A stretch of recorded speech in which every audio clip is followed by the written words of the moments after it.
Здравейте!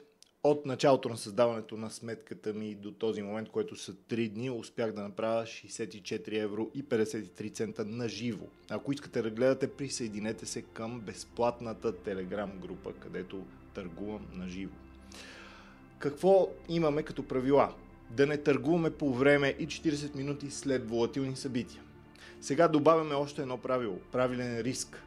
Аз, например, рискувам между 20 и 10% от моята сметка, но левериджа ми е 1 към 500 и мога да си го позволя. Колкото по-нисък левериджа, толкова по-малко рискуваме. Това е много важно. А сега да погледнем и какво виждаме на самите графики, какво търсим. Например, тази сутрин купих биткоин. Нека видим какво видях и защо го купих. Аз лично винаги търгувам на база структура. Винаги почвам от висока часова зона към ниска. На 4 часа какво виждам? Ето я. Виждам, че ние все още сме във възходяща структура, защото тук имаме дъно структура. Тази структура е пробита тук, нов връх и сега параме долу в зона на консолидация. После свалям на 15 минути и какво да видя?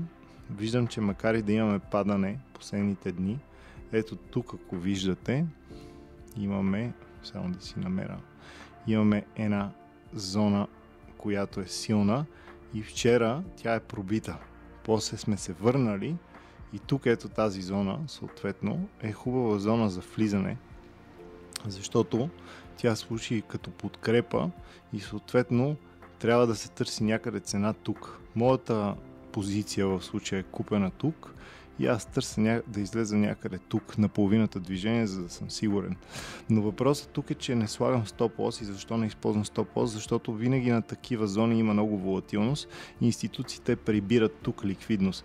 Повечето новаци си слагат стоп-лоса ето тук на това дъно, то го удря, остава сянка, както виждате и тук има сянка, и тук има сянка и после тръгва нагоре. Затова просто влизам, чакам, а вече ако имаме някаква структура надолу и минаме под тази зона, ще приема, че ще продължи надолу и съответно ще затворя позицията на някаква загуба. А следващия път и последното правило в моя протокол – психологията.